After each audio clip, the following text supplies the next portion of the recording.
তুমি যদি শিক্ষামন্ত্রী হও তাহলে তুমি কি করবে? আমি হয়তো স্টাডিটাকে আরেকটু ফান করে তুলতাম যাতে স্টুডেন্টরা বোর না হয়। বাইরে দেশের মতো উন্নত করব, 1 থেকে 5 পর্যন্ত কোনো ক্লাস দিব না। শিক্ষা ব্যবস্থা চেঞ্জ করতে চাই। আমি শিক্ষা ব্যবস্থা আরেকটু বেটার করতে চাই। এডুকেশন সিস্টেমটা চেঞ্জ করব। দেশের শিক্ষাকে উল্টা দিব। কোনো পড়াশোনা নাই, কোনো পরীক্ষা নাই, সবাইকে অটোপাস। আমি খালি বলছি বিসমিল্লাহ, এরপর থেকে আমি 3টা লুজ পুরোটা ভরছি। আমার কাছে এত ভালো লাগছে লেখা, আমি বিশ্বাস করেন আমার কাছে খুব ভালো লাগছে। হ্যালো গাইস, কেমন আছেন সবাই? আশা করছি প্রত্যেকেই ভালো আছেন। গাইস, নতুন ভিডিওতে আপনাদের সকলকে স্বাগত জানাচ্ছি। আজকের এই ভিডিওতে আপনারা দেখবেন বাংলাদেশি ছাত্রছাত্রীদের রাতারাতি ভাইরাল হওয়া অস্থির সব কর্মকাণ্ডের দ্বিতীয় পর্ব। রাত্রিরে অঙ্ক প্র্যাকটিস করেছি, আজ এসে দেখছি যে ইংলিশ পরীক্ষা। বলেন কি? ইংলিশে দিয়ে আমার পাশে যে ছিল আর দেখে দেখে করে মিনিমাম 90 তো পাবো। ইংলিশে দিয়ে আমার পাশে যে ছিল আর দেখে দেখে করে মিনিমাম 90 তো পাবো। শিক্ষামন্ত্রী, আমাদের শিক্ষামন্ত্রীর নাম কি রে? মিলন আমাদের শিক্ষামন্ত্রী যখন আমাদের শিক্ষামন্ত্রীর কথাটা মনে পড়ছে, তখন আমি সিকিউ লিখতেছি। এই টাইমে আমার মনে পড়ছে যে শিক্ষামন্ত্রী, তখন দেখি সিকিউ লিখতেছি, আমি কপিও করতে পারতেছি পাশে থেকে। যে তখন আমি হঠাৎ বইলা উঠি যে এই পড়তে হবে, নকল হবে না। তখন হলে সবাই হেসে ওঠে। কাম সেরে ফেলেছেন ভাই আপনি। সুতরাং গাইস, আমাদের সাথে আপনিও ফেসবুক রিলস, টিকটক এবং ইনস্টাগ্রাম থেকে শুরু করে রাতারাতি ছাত্রছাত্রীদের ভাইরাল হওয়া অস্থির সব কর্মকাণ্ড একসাথে এক ভিডিওতে দেখে মন খুলে হাসতে চাইলে সম্পূর্ণ ভিডিওটি দেখার বিশেষ অনুরোধ রইল। কেননা ভিডিওর শেষে থাকবে অস্থির বাঙালির এমন সব কাণ্ড কারখানা যা আপনাকে ভরপুর বিনোদন দিবে। মিলন কেরা? কোন মিলন? কোন মিলন? আমার একটা বন্ধু আছে মিলন, ওই যে গেছে মাত্র যে নকল লয়া ছিল হাতের ভিতরে। প্রশ্ন অনেক হার্ড হইছে ভাই।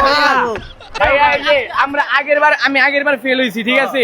এইবার দিয়েছি, ঠিক আছে? আল্লাহর রহমতে এবারও ফেল। দোয়া করেন আপনারা, ঠিক আছে? বাচ্চা থাকো চিরকাল ছিঁড়ে খাও বেড়ার বাল।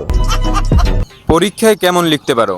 নিজে তো ভালো পারি না, পাশে একটা বন্ধু পাইছি, আজকে কি পরীক্ষা নিজেও জানে না।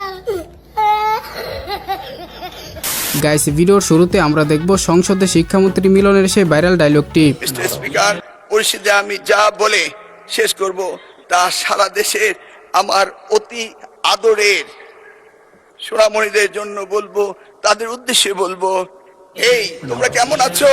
লেখাপড়া করছো তো? লেখাপড়া করতেই হবে। নকল, কস্তফা, জালিয়াতি কোনো কিছুই আর চলবে না। মিস্টার স্পিকার, আপনাকে ধন্যবাদ, আমি সময়ের মধ্যে শেষ করতে পেরেছি। একদম বাম্পার মার। গাইস, ওনারাও দেখি ট্রেন্ডের সাথে তাল মিলিয়ে সংসদে বক্তব্য দেয়। ঠিক মতো লেখাপড়া করছো? করতে হবে, নকল আর হবে না। 10 থেকে 12,000 টাকা দিলেই মিলছে এসএসসি পরীক্ষার প্রশ্নপত্র। করতে হবে, নকল আর হবে না। ভাই, নকল কিন্তু ঠিকই হয়নি, বাট কোশ্চেন জায়গা মতো ফাঁস হয়ে গেছে, ঠিক আছে? এই যে আমি তুমি যারা আছি ঠিকভাবে পড়া কোনোরকম ভালো একটা রেজাল্ট করার ট্রাই আছে, ভাই বাদ দিয়ে তো এদিকে তোমার প্রশ্নই ফাঁস হয়ে যায়। নকল হবে না ঠিকই, ঠিক আছে? সিসি ক্যামেরা 100টা লাগিয়ে দিব, বাট কোশ্চেন ফাঁস হোক, ইটস নো প্রবলেম। হ্যাঁ গাইস, শিক্ষামন্ত্রী ঠিকই বলেছিল, নকল আর হবে না, কিন্তু প্রশ্ন ফাঁস ঠিকই হবে। এইটা কি কোনো কথা? হেলিকপ্টার মিলন হচ্ছেন ওয়াটারমেলন। আচ্ছা, হেলিকপ্টার বলে কোনো শব্দ হবে না, এখন থেকে হবে মধু, তাজা তাজা মধু, ওয়াটারমেলন। আমি নিশ্চিত উনি পরীক্ষার আগেই প্রশ্ন পেয়ে গেছেন, তাই তিনি এত উত্তেজিত। কেসটা তুমি ধরেই ফেলেছো। এত বাজে এক্সাম জীবনেও দেই নাই। নকল নকল হবে না। কেমন ভাবছিলাম হয়তো একটু সহজ হবে বাংলার মতো, ঠিক আছে? কিন্তু এমন কোশ্চেন দেখে কি লিখবো সেটাই মাথায় আসতেছিল না। That's it. আছে, অবশ্যই আছে। আপনার হচ্ছে ডায়লগ কমন পড়ে নাই, দেন হচ্ছে কমেডি স্টোরি কমন পড়ে নাই, ফালতু একটা এক্সাম। না ভাই, এদেরকে আবার দেখলাম বাংলা পরীক্ষা দেওয়ার পর লাফাচ্ছে। আসলে বেশি লাফালাফি করলে যা হয় আর কি। আমি খালি বলছি বিসমিল্লাহ, এরপর থেকে আমি 3টা লুজ পুরোটা ভরছি। আমার কাছে এত ভালো লাগছে লেখা, আমি বিশ্বাস করেন আমার কাছে খুব ভালো লাগছে। স্কুলের এক্সামে এত কমন আসে না যত আজকে কমন আসছে। অনেক ভালো হয়েছে এক্সাম। প্রথম যে সৃজনশীলটা আসছিল সেটা হচ্ছে একদম গাইডের প্রথম সৃজনশীল তুলে দিছে, আর অনেক ভালো কমন আসছে সব ক্যাডেটের। হেলিকপ্টার মিলন আমাদের শিক্ষামন্ত্রী, বর্তমান শিক্ষামন্ত্রী আমাদের। হেলিকপ্টার মিলন কেন বল? কারণ তার ডায়লগটাই এটা, কারণ আগে যখন শিক্ষামন্ত্রী ছিল তখন সে হেলিকপ্টার দিয়ে যাতায়াত করতো, সেই প্রেক্ষিতে তাকে হেলিকপ্টার মিলন বলা হয়। এরকমই সরকার বারবার দরকার। এরকম সরকার আমি চাই না ভাই। গাইস, মেয়েরা যখন স্কুলের বিদায় অনুষ্ঠানে বক্তৃতা দেয়, বিদায়ের অনুষ্ঠানের জন্য সবাইকে জানাই আন্তরিক শুভেচ্ছা।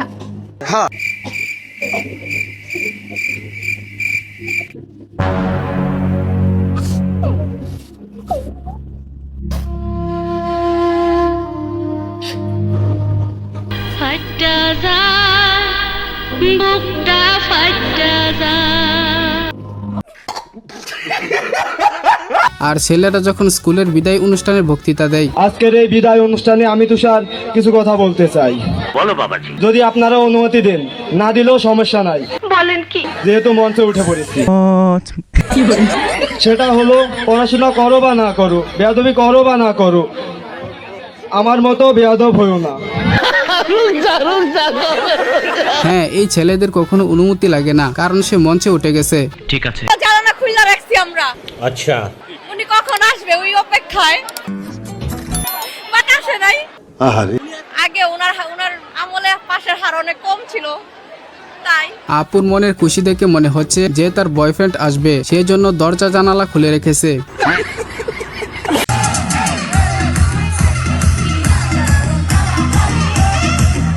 তেমন কিছু না গাইস, পড়ার ইচ্ছা থাকলে যে কোনো পরিস্থিতিতেও পড়া যায়। যেমন এই ভাইটি ডান্সের সাথে পড়াশোনা করছেন।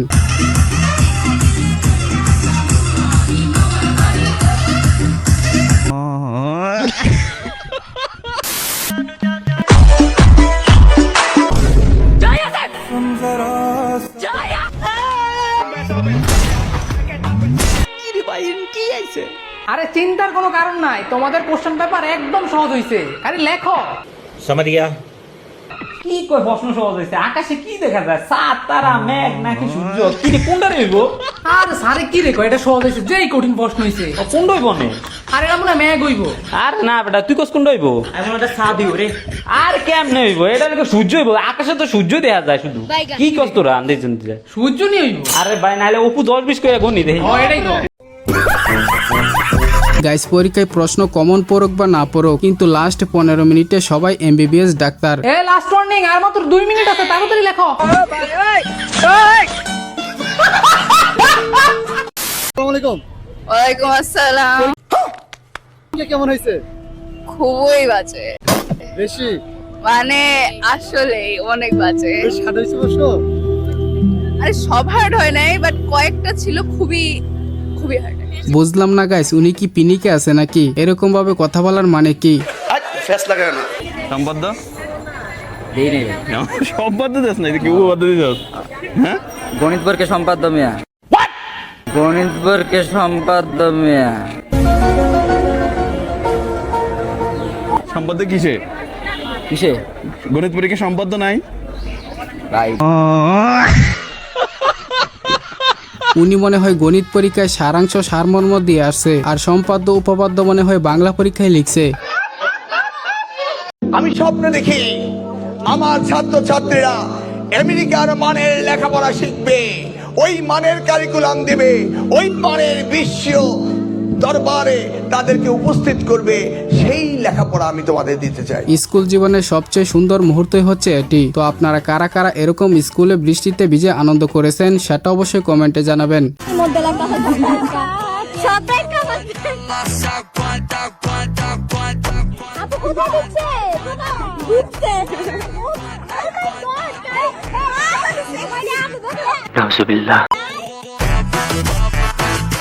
হ্যাঁ গাইস, এরাই হচ্ছে বেগুন রোকের উত্তরসূরি। এরাই হচ্ছে বেগুন রোকের উত্তরসূরি, না মানে বেগম রুকিয়া। ঠিক আছে ঠিক আছে।